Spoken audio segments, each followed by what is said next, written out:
it's got leaves shaped like this, and it has bright purple berries on it, like so. And you can find them growing around natively in the southeast. I live here in Florida, and so they're pretty common.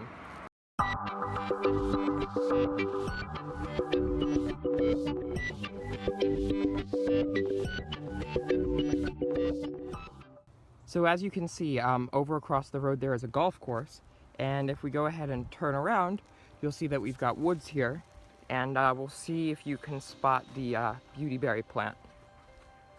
You should at this point be able to clearly see it. Here's the beautyberry plant. Look how many berries this has. Look how vivid, deep purple these berries are. This is perfect. This is a perfect example of the kind of plant that you want to find. And it's just growing over here, right by the side of the road, essentially. You don't want to get them right by the side of the road because you're going to end up having car fumes or oil and stuff that ends up leaching into the ground nearby. But as you can see, this one is pretty far away from the road, actually. So it should be good to turn into jelly. And as you can see, the berries are very bright purple, very unmistakable, and there are no poisonous counterparts either. So you don't have to worry about that. You do, however, have to worry about a plant that grows nearby. If you can see back here, this plant that has the red and black berries on it is called Jequirity pea or rosary pea, and that has a toxin in it called abrin, which is very toxic, and I definitely don't get those mixed up, though purple and red are kind of hard to mix up anyway. So what I did is I found this plant right here, and what I'm doing is I'm just taking some wire snips and cutting off the bright purple bunches. As you can see, this one right here is not really very bright purple, and it's kind of dried out, so I'm going to leave it for the birds. But I'm going to pull off the best and the brightest purple clumps and put them in my garbage bag right here. And once you have pretty much a bag full, you can go ahead and take them home and start cleaning the berries off.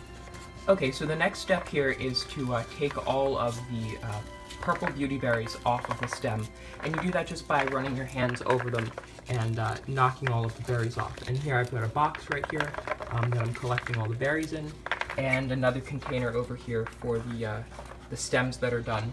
You're not going to be able to get everything off, but I'd say probably 80% per cluster is a good value to shoot for. So when you're done, this is what your box is going to look like.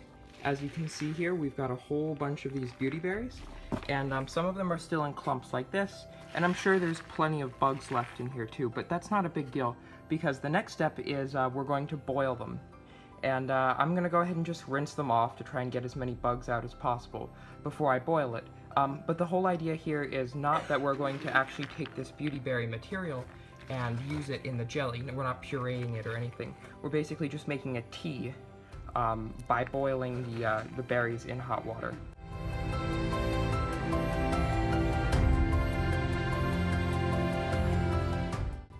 Okay, so the recipe calls for 1.5 quarts of beautyberries, which is 6 cups. So here I have it filled up with 4 cups, and we're going to go ahead and put that in the pot on the stove,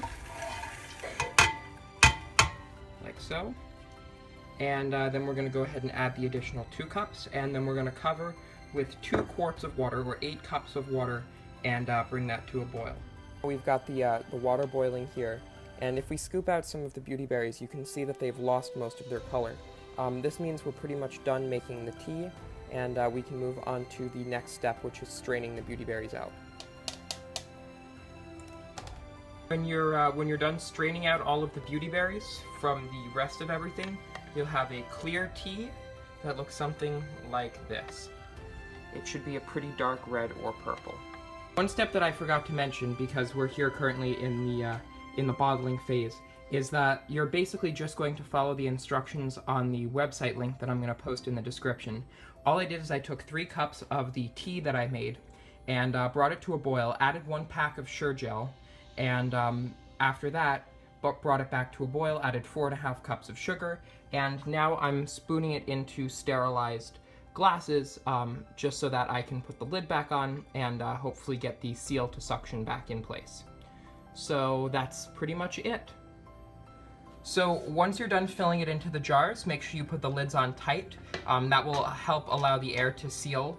And then you're going to want to put them upside down like so, while they're still hot so that as they cool down, they'll gel up, and the contracting gases will cause the button on top of the lid to suck in, indicating that it will be fresh and that it's properly sealed. Any jars that don't properly seal should be eaten pretty quickly, but jars that are properly sealed should be good for quite a long time. Thank you all so much for watching. If you liked what you saw, feel free to click the subscribe button and check out some of my other videos.